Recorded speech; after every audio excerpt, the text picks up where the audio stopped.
Hey everyone, and welcome back to another podcast here at the Roofers Helper. My name is Richie Rossouw. I'm the owner of Thunder Media, where we film podcasts just like this for many different companies.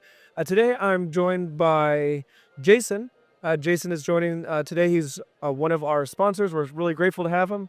Jason, welcome to the podcast. Thank you, Richie. Nice to be here. So, tell us about real quick who you are and what you do.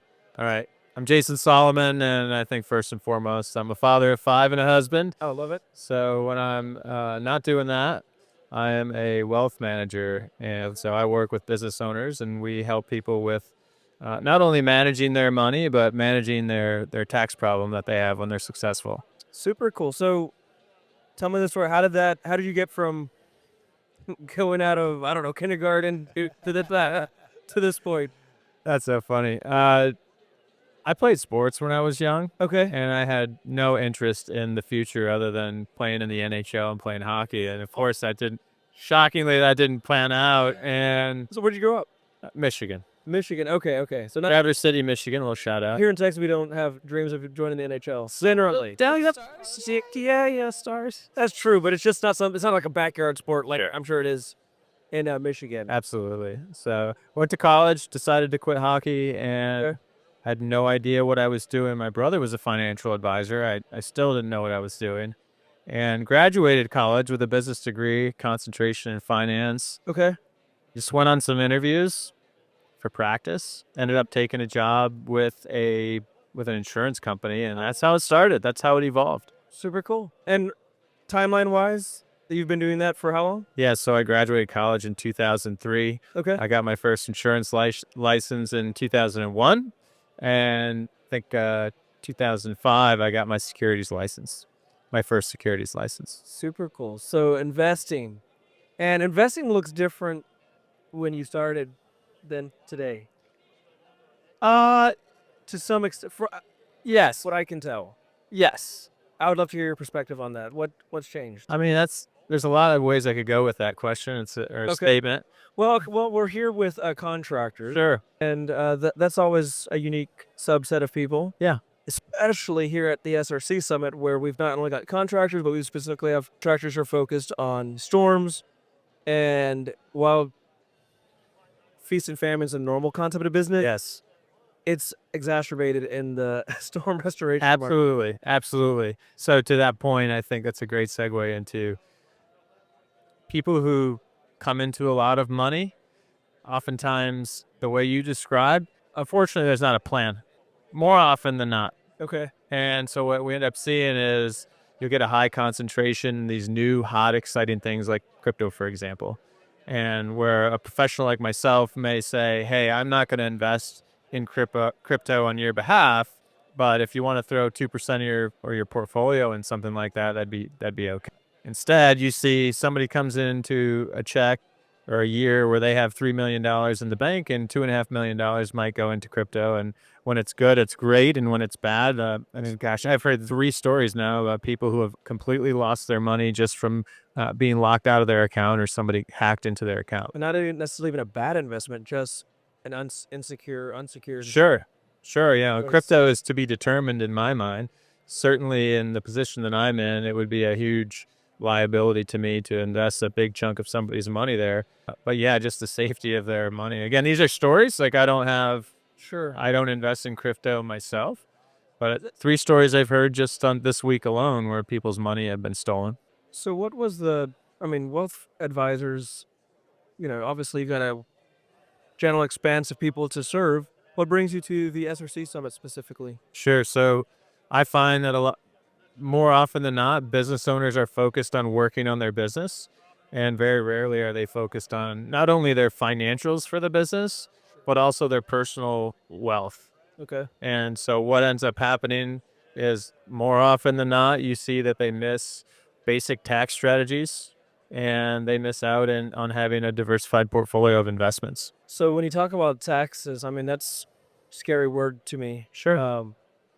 I know we live in Texas, but taxes specifically, those are things that it's like, you just make money, you put some away, and you just kind of wait for the IRS to come down on Right. you.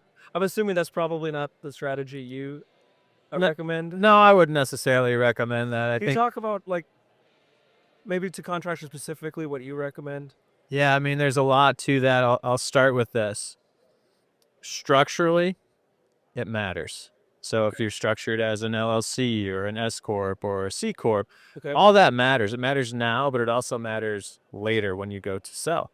And let me start by saying, before I go too much for that, I'm a wealth advisor, right? So I'm not a CPA, but I'm around this stuff all the time. And just some basic things that we'll do for people are implementing things like a SEP IRA or a solo 401k Okay. or a defined benefit plan where they're saving on taxes right now and they're building a retirement plan with those tax savings. So can I give you an example? Sure, go ahead. Okay, so let's say you had net profits one year of $500,000, and it's not just 1 year. Let's say you've been on this good track of success, and growth is expected again next year. So Okay. if you're not spending all that money, which we could go back to the earlier conversation, a lot of times this industry, people are spending too much of their money. If you're not, then you can put a large amount of money, more than a traditional 401k, into a defined benefit plan.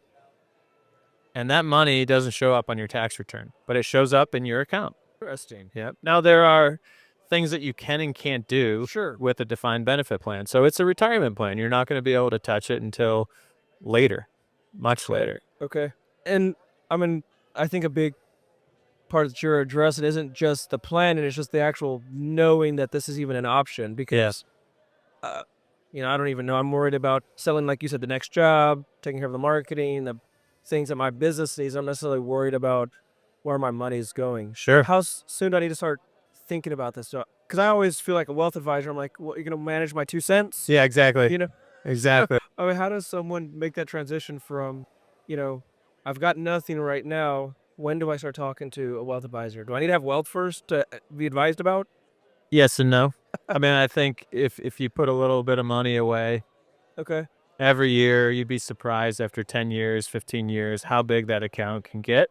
However, to have the big impact, yeah, it does matter. In order to have an impact, you have to have a problem. Sure, of course.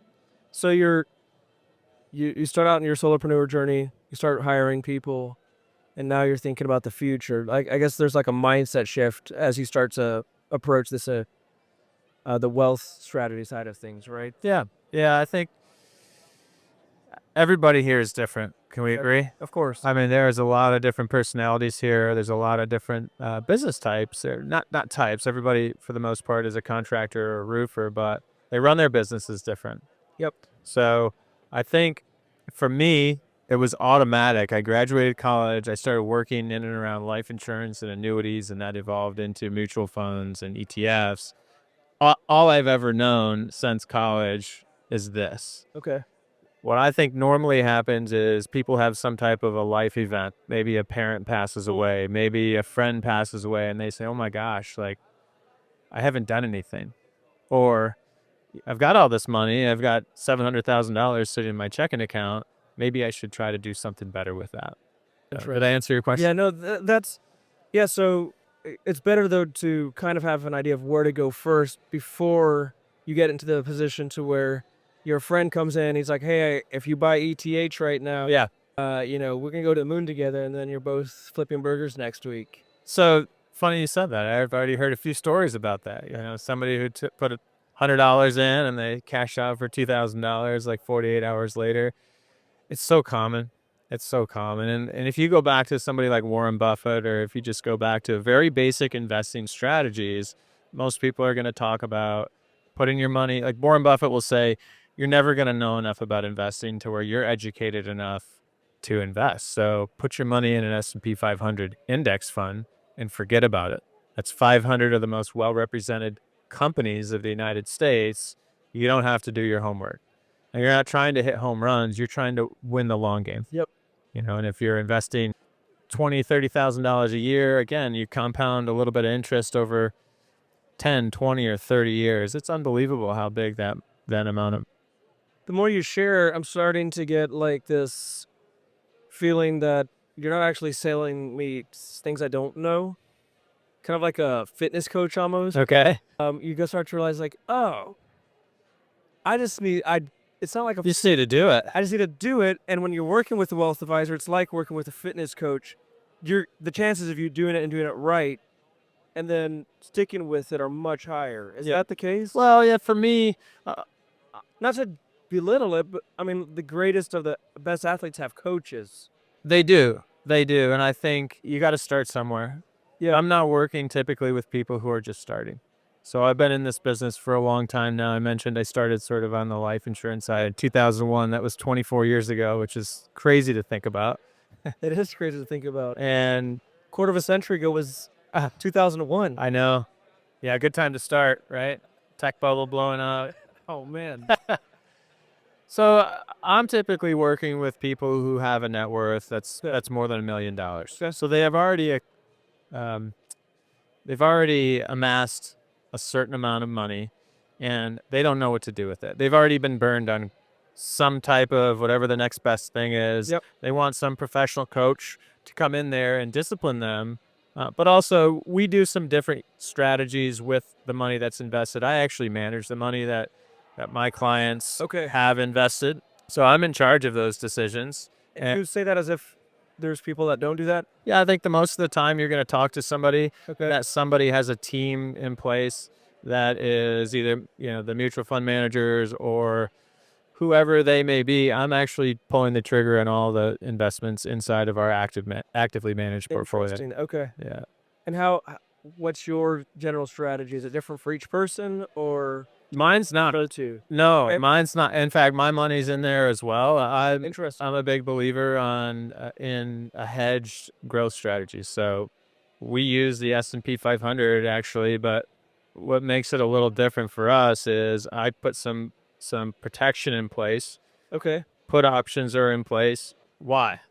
Because everything's always going well, especially in the last. Started before 2014. Yeah. So. Yeah, I saw 2 bubbles blow up. Yeah. In the first 10 years or less of my journey. Everyone's a guru until the bubble blows. So right now it's been since 2009, the depths of 2009, since anybody's felt meaningful pain. There was meaningful pain in 2020, but it ended in like weeks. Yep. And so everybody just thinks they're in this mindset where it's always going to be great. Anything I do is going to work. So I feel differently. And I feel like it's going to feel a whole lot better to have the things that we have in place. If that means we make a little less when everything's going really well, I'm good with that. And I can sleep at night. In business, there's places, high risk, high reward. I'm not your guy if that's what you want. But the future is somewhere where you want to leverage that. And so I heard someone say that's as you get older, you're working with less time too. So you should definitely, like if you're 20, yes, you should get involved in stuff earlier, the better. But granted, you do have some time to make mistakes. You have a completely different time. Oh, whoa, that really hit me.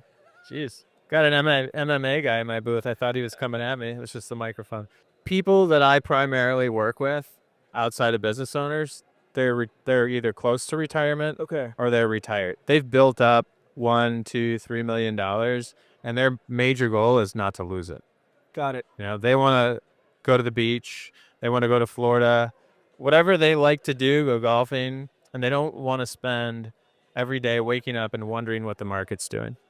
You mentioned that people come to you because they've been burnt before. What's some of the common things people get burnt on? A lot of times you'll hear of private funds that pay 11% a year or 9% a year, and I'm not saying that that's never worked out, but I've seen enough of these contracts and how they've ended up playing out that that's a red flag, and I've seen those things end poorly.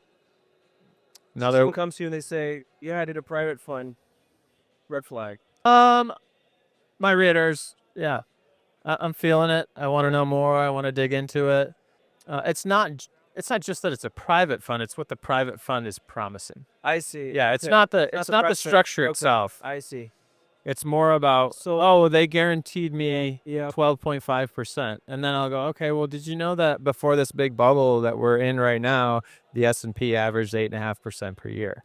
Did you know that over like 90 years? So for them to make that guarantee, don't you feel like that might be a little bit of, but people, all of us, including myself, we hear something and if we like it, we want to believe it. That's our first reaction. And so you asked me, like, am I like that fitness coach? Well, I just like to ask questions.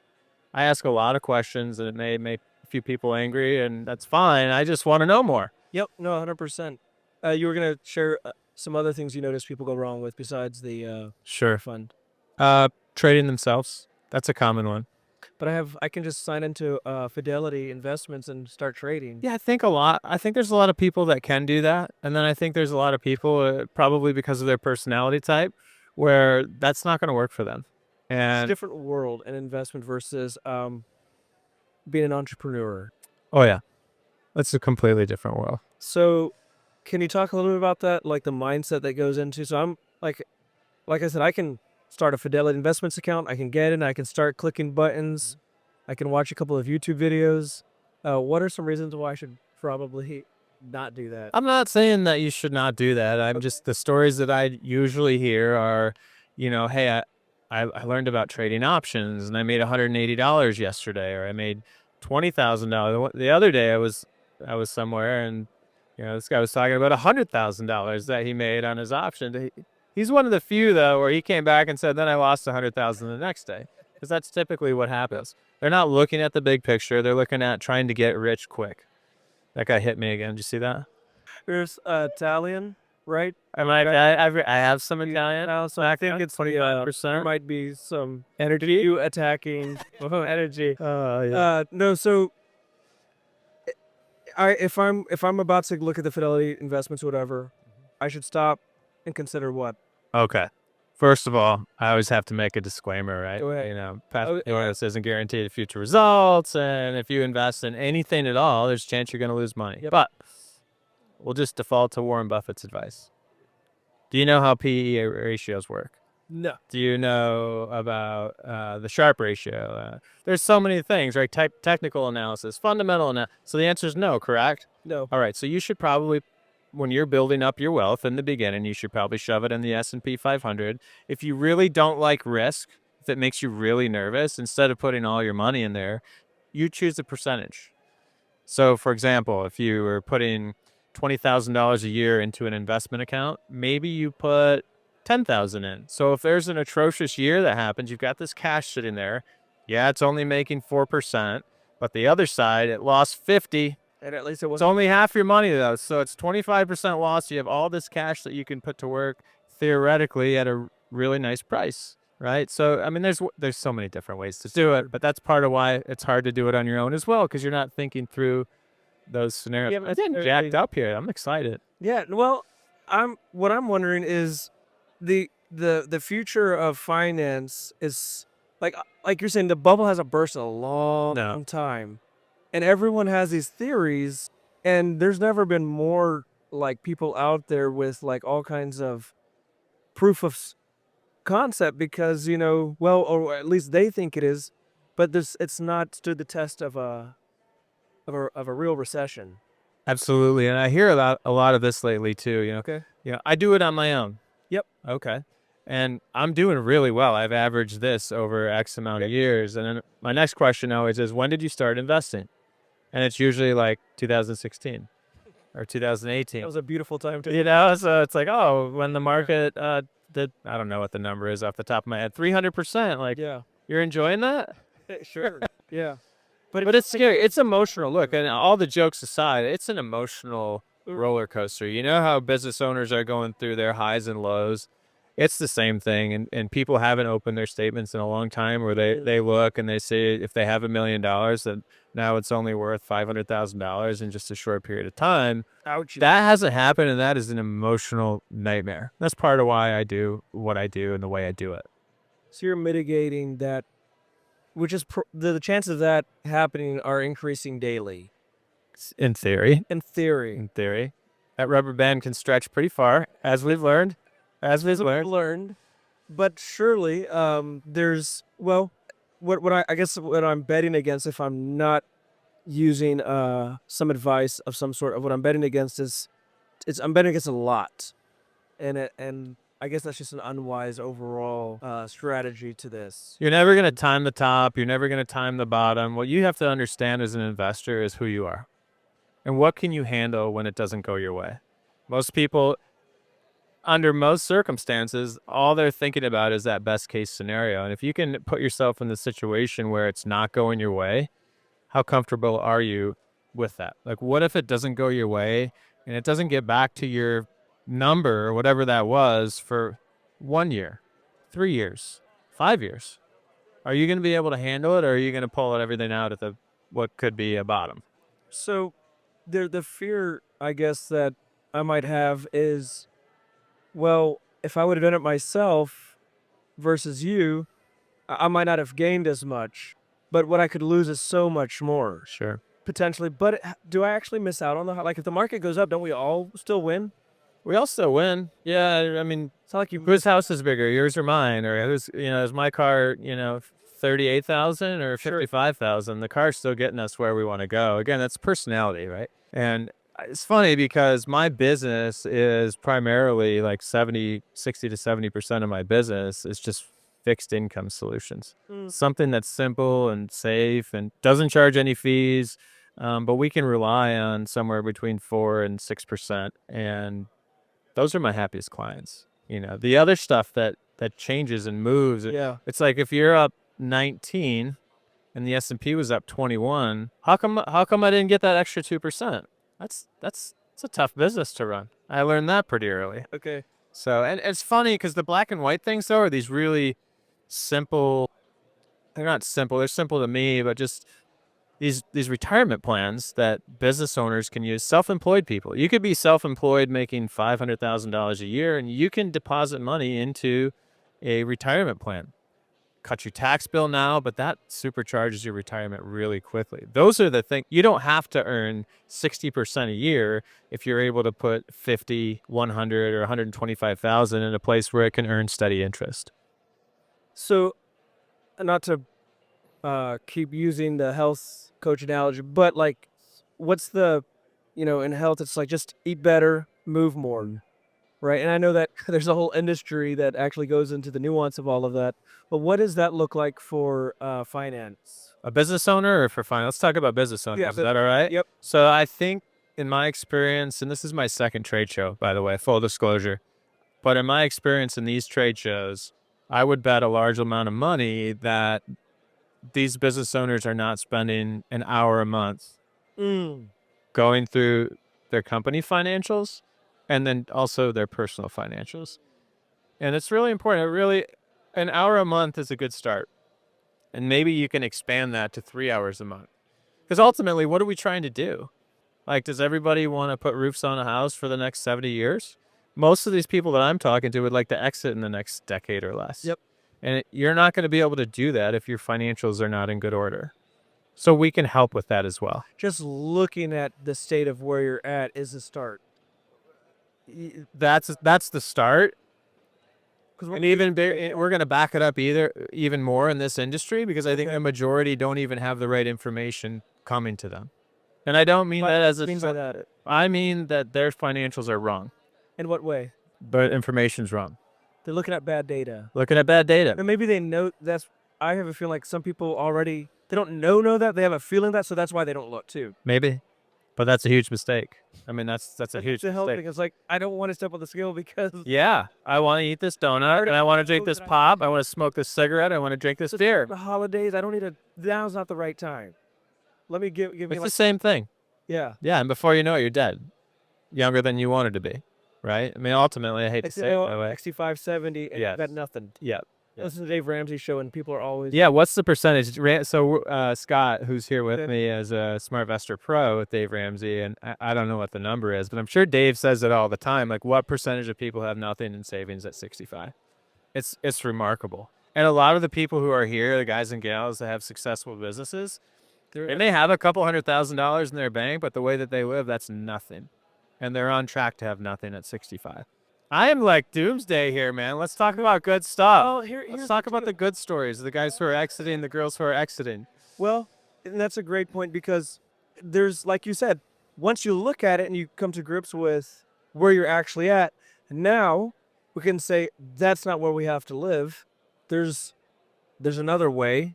Yep. And it's what, okay, for example, I have a family that... A little family, right? Well, I have family members that the strategy would be to just hang on as long as you can Yeah. because eventually I know somehow, some way this will pay off. Are you talking about maybe in an individual stock that didn't go very well for him? Yes. Yeah. Okay. Hear that a lot. But and then every once in a while there's enough stories where it pays. Sure. But you're what I'm hearing from you is that That's probably not the strategy probably you not want the to use. strategy you want to go with. What I think if people could just look at a pie chart and say, it's fun to do that. You're gambling. So how much of your pie would you like to expose to something like that? Let's say you have $1 million. How much do you want in a place where there's a 0.5% chance that you're going to hit it big, or less than that probably, right? And then how much would you like to put in a place where there's a 98% chance that, There's an outcome between here and here will happen? Yep. And people don't know to ask that question. That's okay. That's why we're talking. Hopefully we can get the message across. You talk about the wins, or what's something that when you look at, you're like, this is it. This is the epitome. If everyone could do this, There's a couple of stories I have. I think, love to hear them. yeah, I think the people that figure it out the most, they get to a point in their life, or maybe they were always that way, where money was never really a priority. However, they were always diligent about a plan. And I think the best story that I have for that is somebody that worked at a major company, but wasn't a CEO, wasn't a vice president. I'll give you numbers because I'm not going to say that person's name. She might have made $100,000 or $150,000 a year, $160,000 a year. Well, got to a point where she had some health issues, and we were introduced to each other. And she said, "I'm tired. I've been working here for a long time." I said, "All right, well, let me take a look at your 401k and your savings and everything else." And there she goes. She's got $2.6 million. And I said, "Well, guess what? It's pretty easy to earn you 5% in this world, interest. Put you in some safe things, and guess how much money that's going to drive your way in interest alone." And it blew her mind. Never even crossed her mind that that was a thing. And she's been retired now for a couple of years, and she thanks me every time we talk on the phone. So that's a great story of somebody who just, what did she do? How did she get there? She maxed out her 401k. When everybody freaked out, she just kept doing her thing. She didn't make any adjustments. She wasn't trading her 401k. She followed the plan, and she did her job, right? And then when it was time, she came to me, and now she just does whatever she wants to do. A lot of people in this industry, which I'm not sure if you've noticed, and it might be the same in a lot of others, there's 1099 salespeople. Sure. So they'll just never be owners. They don't want to be owners. They just want to sell. I'm assuming there's a similar mindset. They have to have that mindset because they don't want to work when they're 75 years old. Yeah. And if they don't want to work when they're 75 years old, there's a way for them to do what she did. In fact, they can put more away than she can because they're not employees. So there's more opportunity for them.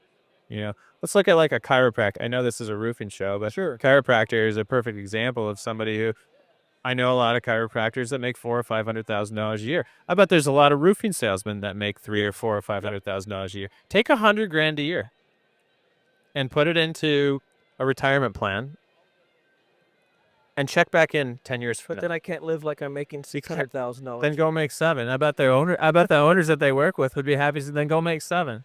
Yeah, no, it's true. Just one last question. I'm taking the time now to look at my finances every month. And I realize it's time for me to do something. Okay. What's my next steps? And you're able to do something. And I'm able to do something. I have more than $5 to work with. Sure. And I'm afraid now, not afraid, but I'm concerned that if I don't do something right, it's going to go somewhere. The IRS is going to take it. Yeah. Somebody's going to take it. Step one is to build up like a savings account and an emergency fund. Okay. Build it up to, it depends on your lifestyle. Say $50,000 or $100,000. 6 months? I think that's a good idea. Yeah, 6 months to a year of savings. Start there. Step one, right? What baby step is that for Dave? Baby step 2. Okay, there you go. Scott could have told you that. I don't know all the baby steps. Yeah. Second thing is then you can start investing that money instead of putting it into your emergency savings. And I'd recommend working with a professional. Actually, that's baby step 1. Yeah, but baby step, yeah. Baby step 1, isn't that getting rid of debt? Step 1 is setting aside $1,000. Okay. All right. Oh, that's true. So step 1 is setting aside $1,000. Then it's an actual emergency Get fund. Scott in here. He'll tell you the baby steps. Yeah. We'll bring him in. Yeah. So That's where it's at. So after you get that emergency fund built up, in my opinion, I think the next step is to start working with a professional, putting a plan together, and really sticking to the plan. It's not always going to go the way you want it to go. Stick with the plan. That's the biggest thing. Yep. I mean, unfortunately, if the next 10 years are the way the last 10 years have gone, it's going to be easy to stick to the plan. You have to stick to the plan when it's not going your way. Thank you so much, Jason. Yeah. I appreciate the time. Absolutely. Thanks for having me. And yeah, thank you guys. Maybe we'll do it another time. Go ahead. Sorry. Thank you guys for joining the show today. Hope you found that advice helpful. Where can people find you if they want to talk to you? Sure. This is tacticalinvestmentadvisors.com is one place. You can call us at 980-280-1502. There you go, guys. All right. Thank you so much. Thank you. All right.